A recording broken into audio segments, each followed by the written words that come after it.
샬롬, 하나님의 크신 은혜와 축복이 여러분들과 함께 하시길 소망합니다. 오늘은 7월 6일 화요일 새벽입니다.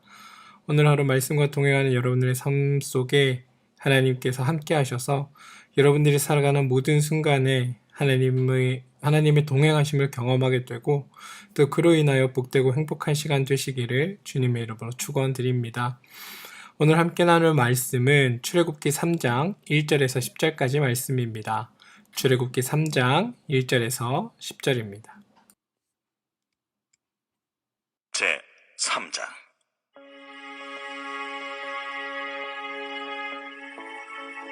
모세가 그의 장인 미디안 제사장 이드로의 양떼를 치더니 그 떼를 광야 서쪽으로 인도하여 하나님의 산 호렙에 이르매 여호와의 사자가 떨기나무 가운데로부터 나오는 불꽃 안에서 그에게 나타나시니라. 그가 보니 떨기나무에 불이 붙었으나 그 떨기나무가 사라지지 아니하는지라. 이에 모세가 이르되 내가 돌이켜 가서 이 큰 광경을 보리라. 떨기나무가 어찌하여 타지 아니하는고. 그때에 여호와께서 그가 보려고 돌이켜 오는 것을 보신지라. 하나님이 떨기나무 가운데서 그를 불러 이르시되 모세야, 모세야. 내가 여기 있나이다. 이리로 가까이 오지 말라. 내가 선 곳은 거룩한 땅이니 내 발에서 신을 벗으라. 나는 내 조상의 하나님이니 아브라함의 하나님, 이삭의 하나님, 야곱의 하나님. 모세가 하나님 배웁기를 두려워하여 얼굴을 가리매 내가 애굽에 있는 내 백성의 고통을 분명히 보고 그들이 그들의 감독자로 말미암아 부르짖음을 듣고 그 근심을 알고 내가 내려가서 그들을 애굽인의 손에서 건져내고 그들을 그 땅에서 인도하여 아름답고 광대한 땅, 젖과 끓여 흐르는 땅, 곧 가나안 족속, 헷 족속, 아모리 족속, 브리스 족속, 히위 족속, 여부수 족속의 지방에 데려가려 하노라. 이제 가라. 이스라엘 자손의 부르짖음이 내게 달하고 애굽 사람이 그들을 괴롭히는 학대도 내가 보았으니 이제 내가 너를 바로에게 보내어 너에게 내 백성 이스라엘 자손을 애굽에서 인도하여 내게 하리라. 내가 누구이기에? 오늘 우리는 모세가 하나님을 만나고 소명을 받는 첫 장면의 일부를 함께 읽었습니다. 다들 아시다시피 모세는 120년을 삽니다. 그래서 많은 성서학자들은 모세의 일생을 세 부분으로 나누곤 하는데요. 첫 번째 시기는 모세가 태어나서 40세가 될 때까지입니다. 이때 모세는 애굽에 살면서 애굽의 왕자로 엘리트 교육을 받았던 시기입니다. 그리고 이 시기에 모세는 인생에서 가장 화려한 시기를 살았던 것으로 여겨집니다. 대제국의 왕자로서의 삶이니 그의 삶에서 부족한 것은 없었을 겁니다. 그런데 많은 학자들은 이때의 모세는 아무것도 아닌 자로서의 삶을 살았다라고 평가합니다. 여러분, 우리가 아무리 세상 가운데 성공해서 아무리 잘 산다 할지라도 하나님과 전혀 상관없는 삶을 산다면 사실 아무것도 아닌 겁니다. 그러나 하나님이 이러한 모세의 삶의 시간들도 사용하셔서 이때의 교육으로 인해 장차 애굽의 바로와 맞설 수 있도록 모세를 훈련시키십니다. 두 번째 시기는 바로 40세에서 80세까지의 시기인데요. 이때의 시기는 도망자로 전락한 모세가 미디안 광야에서 양이나 치며 살던 시기입니다. 이 시기는 모세 본인에게 있어서는 아마 상처의 시간이자 고난과 아픔의 시간이었는지도 모릅니다. 화려한 왕궁에서의 왕자로 살던 그가 사람들이 기억에서 잊혀지게 된 시간이고 끊임없이 자신의 실수와 또 자신의 한 행동들에 대한 후회로 그의 삶은 점철되었는지도 모르겠습니다. 하지만 어떤 신학자는 모세의 이 시간이 모세의 삶에 있어서 가장 황금기였다라고 평가하기도 합니다. 왜냐하면 모세는 이 시기를 지나면서 비로소 하나님께 있어 어떤 것이 되어 갔기 때문입니다. 실패할 것 같은 이 시기를 지나는 동안 하나님께서는 모세를 주목하기 시작하셨습니다. 우리의 인생에서도 모세의 광야와 같은 때가 있습니다. 그 시기는 우리에게 있어서 고난의 때이고 어려운 때입니다. 그런데 이러한 때 하나님은 우리의 삶을 주목하고 계십니다. 그리고 이런 황량한 시간을 하나님은 내 인생의 황금기와 같이 사용하십니다. 그래서 우리를 하나님의 도구로 완전히 재창조하십니다. 모세는 이 시기를 거치며 하나님이 빠진, 하나님이 없는 모세 본인의 인생은 아무것도 아님을 배우게 됩니다. 물론 고난 자체가 우리를 성숙시키고 연단시키는 것만은 결코 아닙니다. 고난은 종종 우리를 망가뜨리기도 하고 또 시련은 우리를 무너지게 합니다. 하지만 이 시기가 모세에게 있어 가장 중요한 까닭은 고난 때문이 아니라 이 고난을 통해 모세가 하나님을 만나게 되었기 때문입니다. 그리고 그 하나님은 지금 우리와 함께 하십니다. 하나님이 없으면 아무것도 아니라는 것을 배우게 된 모세의 세 번째 시기는 80세에서 120세까지입니다. 이때 모세가 불새 출애굽의 지도자로서 살았던 시기입니다. 이때는 하나님께서 모세에게 어떤 사명을 부여하고 또 그 사명을 수행하는 때입니다. 이스라엘을 출애굽시키고 광야를 건너 가나안 땅까지 인도하는 중요한 지도자로서의 역할을 담당합니다. 그리고 이 시기에 비로소 모세에게 하나님은 전부가 됩니다. 성경을 보면 모세의 인생은 셋으로 구분되는데 첫 번째 시기는 아무것도 아닌 시기, 두 번째 시기는 고난 가운데 점점 무엇인가가 되어가는 시기, 그리고 비로소 하나님이 자신의 전부가 되는 시기를 모세는 경험합니다. 그런데 이러한 모세의 삶은 우리가 만나는 하나님과의 그 삶과도 일치합니다. 우리 역시 하나님 없이 살았던 아무것도 아닌 시절이 있었고, 이어 하나님을 알게 되면서 하나님의 뜻에 맞춰져 가는 어떠한 시기를 보내게 되고, 결국 하나님만이 나의 전부임을 고백하며 하나님께 모든 것을 의지하고 하나님의 뜻을 이루기 위해 애쓰는 시기가 우리에게 있습니다. 지금 여러분들은 어떤 시기를 보내고 계십니까? 여러분은 몇 번째 모세의 삶과 비교할 때 몇 번째 삶의 시간을 보내고 계신가요? 부디 바라거니는 여러분들의 삶이 하나님의 나의 모든 것이라 고백하는 그 시간들이시기를 기도합니다. 오늘 말씀을 보면 어느 날 모세는 호렙산에서 신기한 광경을 목격합니다. 말씀을 보니까 떨기나무에 불이 붙어 있는데 그 나무가 불타 없어지질 않습니다. 모세가 살던 그 팔레스타인 지방에서 한 달 이상의 건조기가 계속될 경우에 나무들이 스스로 부딪혀 이렇게 마찰에 의해 불이 타는 경우들이 종종 있습니다. 때문에 모세가 나무에 저절로 불이 붙은 것을 보고 그것 때문에 놀란 것은 아닙니다. 나무에 불은 붙어 있는데 그 나무가 불타 없어진 것이 아니라 그 나무는 그대로 있고 그 나무 주변을 불꽃이 둘러싸고 있는 것을 보고 모세는 놀란 겁니다. 그리고 모세가 가서 그 광경을 보려고 다가가는 것을 하나님이 보셨습니다. 그리고 모세를 부르시죠. 여기서 질문입니다. 하나님이 모세를 부르실 때 이렇게 모세야 모세야라고 2번 연속해서 부르시거든요. 근데 그때 이제 모세의 대답이 주님, 주여, 내가 여기 있나이다 라고 응답합니다. 근데 이때 모세가 응답할 때 모세가 자신을 부른 이가 여호와 하나님인 줄을 모세는 알았을까요? 저는 아니라 생각합니다. 많은 분들이 이 모세의 2번째 시기, 이 어려운 광야 기간 동안 모세가 하나님에 대한 열망과 관망이 매우 커져서 하나님께서 모세를 부르실 때 모세가 하나님의 목소리를 듣고 즉각 알아차린 것은 아닐까라고 이야기들을 합니다. 그런데 저는 그렇지 않다 생각합니다. 왜냐하면 모세의 삶을 한번 봅시다. 모세의 삶은 사실 우리의 기준으로 보기 하나님이 쓰기에는 매우 부적합한 사람입니다. 처음 40년을 애굽에서 생활을 했습니다. 모세는 애굽의 언어를 익혔고 애굽의 문화를 익혔고 애굽의 학문을 익혔습니다.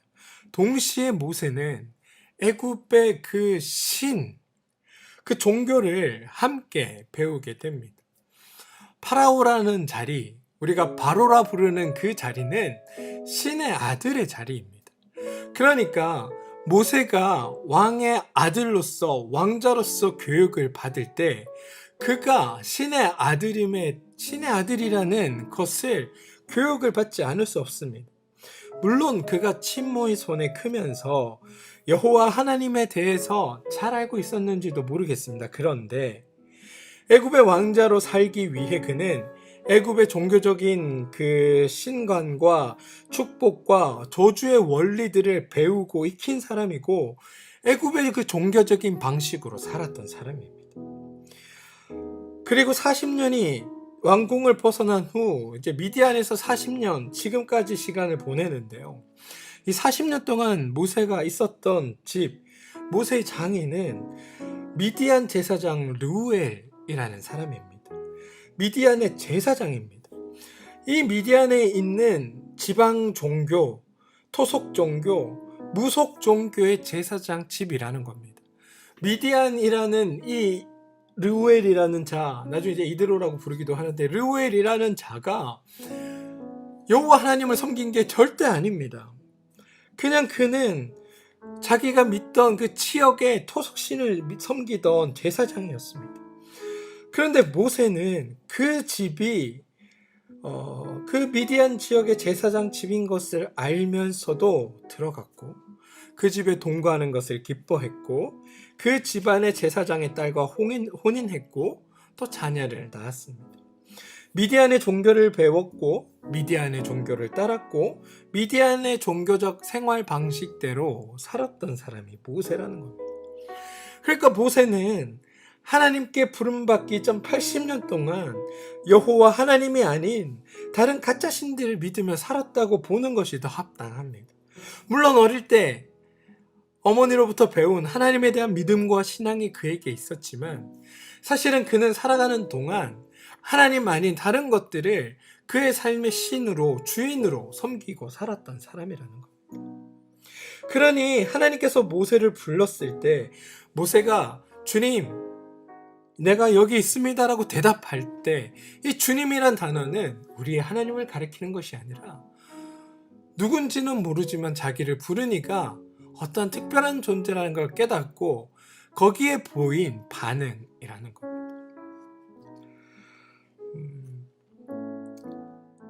만약 그가 여호와 하나님이라는 걸 알았더라면 오늘 읽지는 않았지만 이제 내일 함께 얘기를 할 텐데요. 하나님께 애굽에 가서 이스라엘 백성을 구해라고 했을 때 내가 당신을 누구라고 소개하리까라는 질문은 하지 않았을 겁니다. 아무튼 모세는 하나님께 선택을 받습니다. 저는 오늘 말씀을 읽으며 이런 생각을 해봅니다. 우리 자녀들 중에 지금은 믿음 생활을 어릴 때는 교회를 나오고 하나님을 알았지만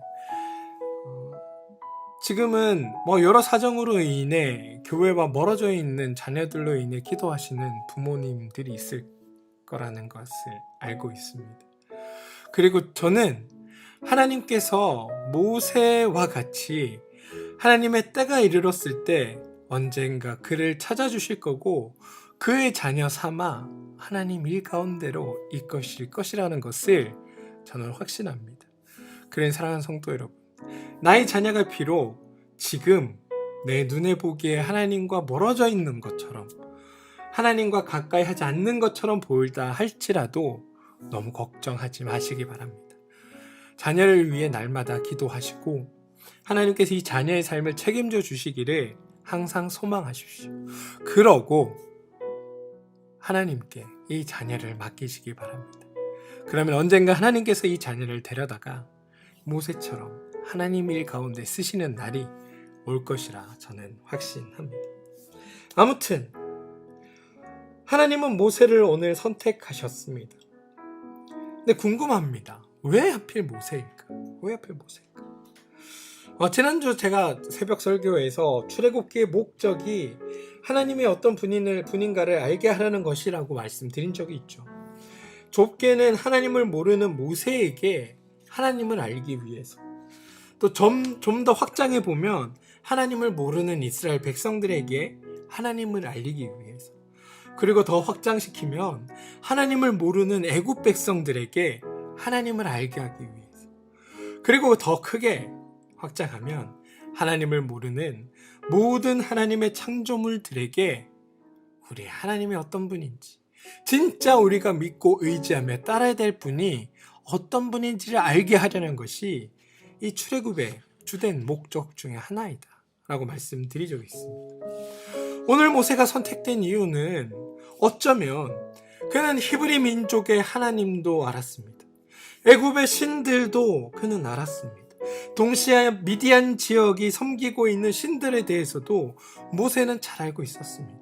그런데 그들 중 누가 진짜 하나님이냐, 누가 진짜 신인가를 알게 하기 위한 그 하나님의 계획하심이 있는 것은 아닐까라는 생각을 해보게 됩니다.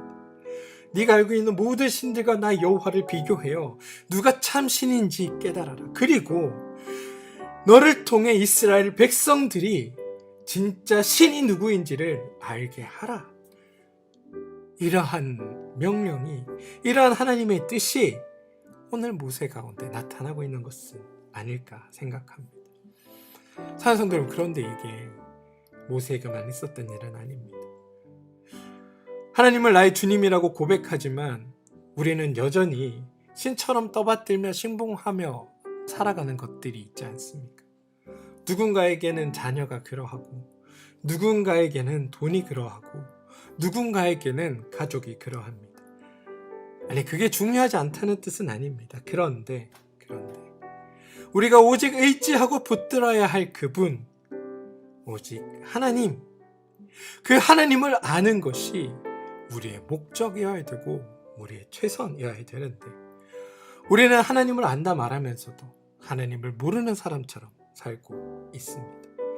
그런 이들에게 너희가 온전히 믿고 의지할 이는 오직 여호와 하나님밖에 없다. 이것이 모세를 선택한 하나님의 이유이고, 이 말씀을 듣는 우리에게 선언하시는 하나님의 음성임을 기억하기 바랍니다. 오늘 하나님은 모세에게 신을 벗으라 라고 명령하셨습니다. 왜 신을 벗으라 했을까요? 어쩌면 신 그 자체는 우리가 구성해온 우리의 삶 자체를 상징하는 것인지도 모르겠습니다. 이력서라는 것을 할 때 그 이자가 그 신 또는 밟다는 뜻의 이자거든요.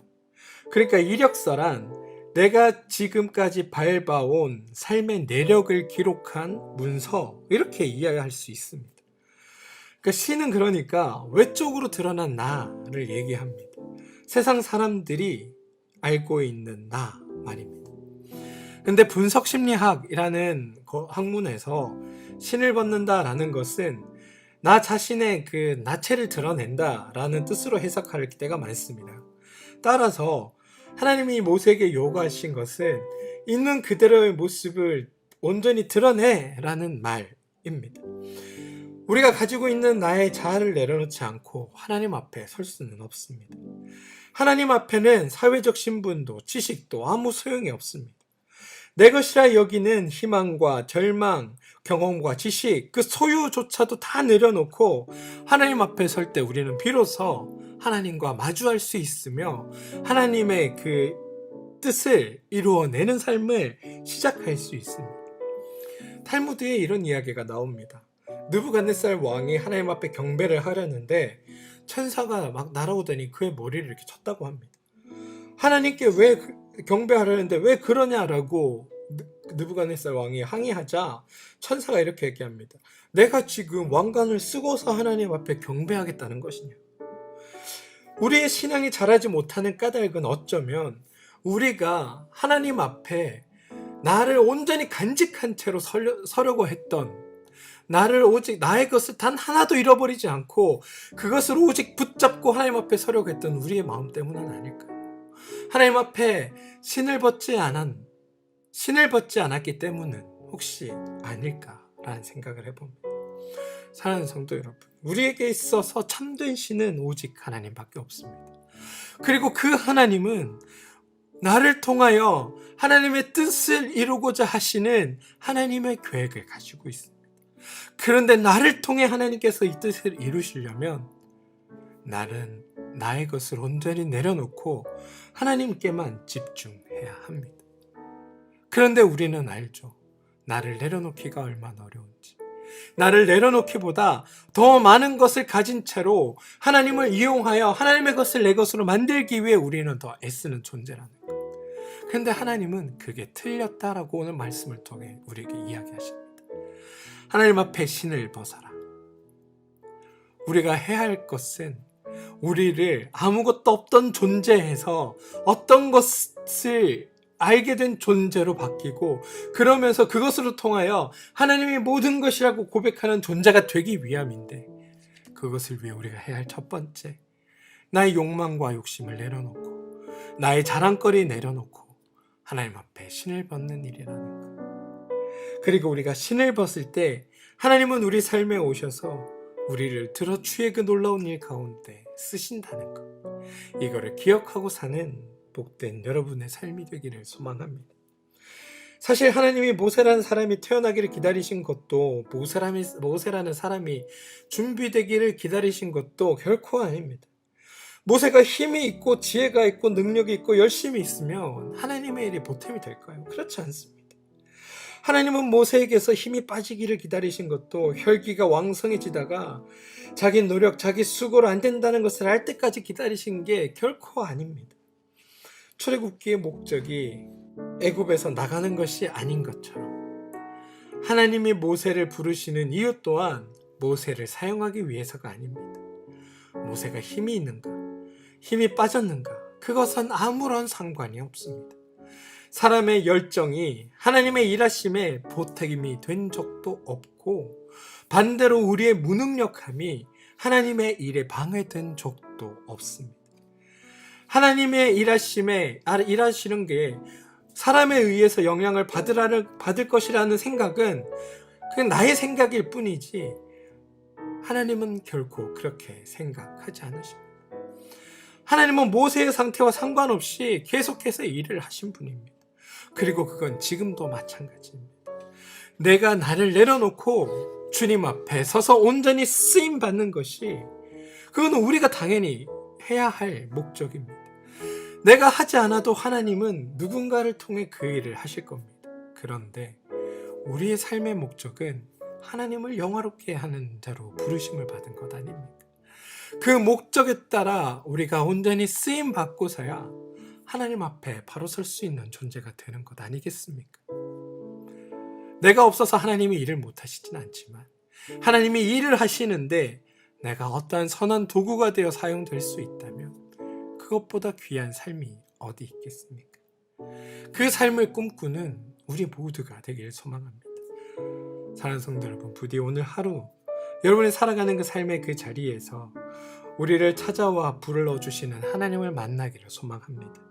그리고 그 부르심에 여러분들은 나의 주님이라고 대답하시고, 여러분이 갖고 있는 그 모든 욕심, 욕망, 나를 어떻게 하고자 하는 그런 것들 다 내려놓고 오직 주님으로 여러분을 충만하게 채우시고, 그로 인하여 하나님의 선한 사역 가운데, 하나님의 선한 일들 가운데 온전히 쓰임받는 하나님의 사람들 되어주시기를 주님의 이름으로 축원드립니다. 더불어 여러분을 통해 우리의 하나님이 어떤 분인지가 하나님을 알지 못하는 이들에게 온전히 드러나게 되는 그런 복된 하루 되시기를 주님의 이름으로 축원드립니다. 함께 기도하겠습니다.